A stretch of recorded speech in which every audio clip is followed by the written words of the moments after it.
ഹരിശ്രീ ഗണപതിയെ നമ. അവിഘ്നമസ്തു. നക്ഷത്രജാലത്തിലേക്ക് ഏവരെയും സ്വാഗതം ചെയ്യുന്നു. എന്ന് നമ്മൾ പറയുന്നത് ഉത്തര നക്ഷത്രത്തിൻ്റെ കുറച്ച് കാര്യങ്ങളാണ്. നിങ്ങൾ ആദ്യമായിട്ട് ചാനൽ കാണുന്നുണ്ടെങ്കിൽ സബ്സ്ക്രൈബ് ചെയ്തേക്കുക. തൊട്ടടുത്ത ബെല്ലിൻ്റെ ആകൃതിയിലുള്ള ചിത്രമുണ്ട്. അത് തൊട്ട് കഴിയുമ്പോൾ 3 ഓപ്ഷൻ വരും. അതിൽ ഓൾ എന്നുള്ളൊരു വിഭാഗം തൊട്ട് വെച്ചാൽ ഞാനിടുന്ന വീഡിയോയൊക്കെ നിങ്ങൾക്ക് ആദ്യം തന്നെ ലഭിക്കും. ഉത്തര നക്ഷത്രക്കാർക്ക് ഈ വർഷം പലപ്പോഴും ഏത് കാര്യത്തിലും മത്സരബുദ്ധി ആയിരിക്കും ഉണ്ടാകുന്നത്. പലപ്പോഴും അതിൽ നിന്ന് വിജയത്തിലേക്ക് എത്തുന്നതിന് സാധിക്കുകയും ചെയ്യുന്നുണ്ട്. ദാമ്പത്യ ജീവിതത്തിൽ സംഘർഷം ഉണ്ടായേക്കാം. ഇത് നിങ്ങളുടെ ജീവിതത്തിൽ കൂടുതൽ വെല്ലുവിളികളിലേക്ക് എത്തിക്കാൻ സാധ്യത കാണുന്നുണ്ട്. വിവാഹമോചനത്തിലേക്ക് വരെ നിങ്ങളെ എത്തിക്കാനുള്ളൊരു സാധ്യതയുണ്ട്. അതുകൊണ്ട് തന്നെ വാക്കുകളും പ്രവൃത്തിയൊക്കെ ശ്രദ്ധിച്ചും കണ്ടുമൊക്കെ ചെയ്യുക.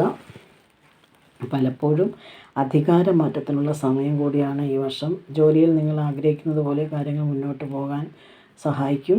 ലോൺ സംബന്ധമായ കാര്യങ്ങൾക്ക് അംഗീകാരം ലഭിക്കും. മനസ്സമാധാനം ജീവിതത്തിലുണ്ടാകുന്നൊരു സമയമാണ് ഇത്. ചില കാര്യങ്ങൾ ഒഴിച്ചാൽ അത് വാക്കുകളും പ്രവൃത്തിയും ശ്രദ്ധിച്ച് ചെയ്തില്ല എങ്കിൽ പറയാൻ പറ്റില്ല. അത് ശനിയും രാഹുവും മാറി മാറി 7ാം ഭാവത്തിൽ തുടരുന്നത് കൊണ്ടാണ് നിങ്ങളുടെ ദാമ്പത്യ ജീവിതത്തിൽ പ്രശ്നങ്ങൾ ഉണ്ടാകുന്നത് തന്നെ. അപ്പോൾ രാഹുപൂജയൊക്കെ നടത്തുക. അമ്പലത്തിൽ രാഹുപൂജയും ശനീശ്വരൻ അമ്പലത്തിൽ വഴിപാടൊക്കെ നടത്തുകയാണെങ്കിൽ നന്നായിരിക്കും.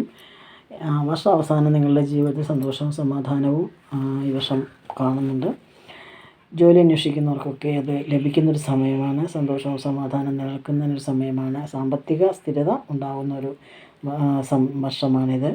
അതുകൊണ്ട് തന്നെ നിങ്ങൾക്ക് ബിസിനസ് ആരംഭിക്കുന്നതിനും അനുകൂലമായൊരു വർഷം തന്നെയാണിത്.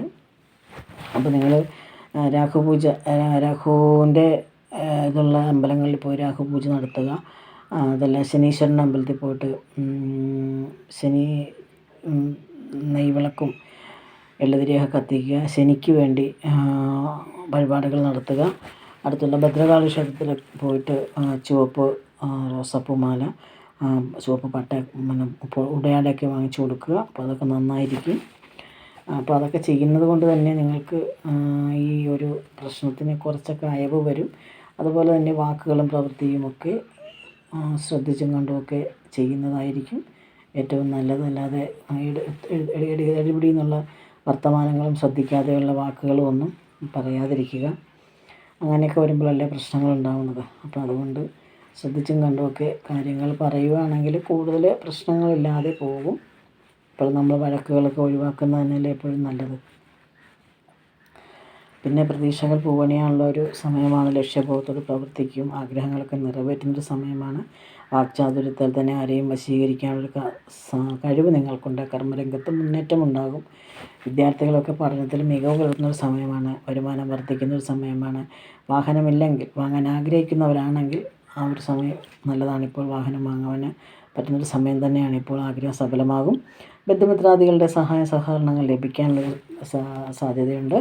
അപ്രതീക്ഷിതമായി സാമ്പത്തിക നേട്ടമുണ്ടാകും. ഉദ്യോഗസ്ഥർക്ക് നിലനിന്നിരുന്ന പ്രശ്നങ്ങൾ മാറിക്കിട്ടും. സന്താനങ്ങൾക്ക് കഷ്ടത ഉണ്ടാകുന്നതൊക്കെ മാറിക്കിട്ടും. കള്ളന്മാരുടെ ശല്യം ഇച്ചിരി ഉണ്ടാകാൻ സാധ്യതയുണ്ട്. അപ്പോൾ രാത്രിയിലൊക്കെ ഒന്ന് ശ്രദ്ധിക്കുക.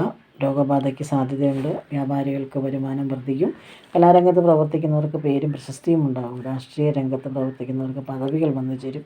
അവിവാഹിതർ ഒക്കെ കൊണ്ട് വിവാഹം കഴിക്കാനൊക്കെ വിവാഹം ആലോചിക്കുന്ന സമയമാണെങ്കിൽ വിവാഹത്തിനുള്ള നല്ലൊരു സമയമാണ്. ഇപ്പോൾ വിവാഹം നടക്കുന്നതായിട്ട് നടക്കാനുള്ളൊരു സാധ്യതയൊക്കെ കാണുന്നുണ്ട്. എതിരാളി ആരാണെങ്കിലും അവരുടെ മേൽ വിജയമുണ്ടാകും. ആരോഗ്യ പരിപാലനത്തിൽ പ്രത്യേകം ഒന്ന് ശ്രദ്ധിക്കുന്നത് നന്നായിരിക്കും.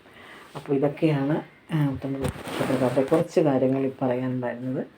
അപ്പോൾ ശ്രദ്ധിച്ചും കണ്ടുമൊക്കെ കാര്യങ്ങൾ മുന്നോട്ട് കൊണ്ടുപോവുക. മറ്റൊരു വീഡിയോയുമായി വിശദമായുള്ളൊരു വീഡിയോയും പുറകെ ഉണ്ടാകും. അടുത്ത വീഡിയോയിൽ കാണുന്നവരെല്ലാവർക്കും നന്ദി, നമസ്കാരം.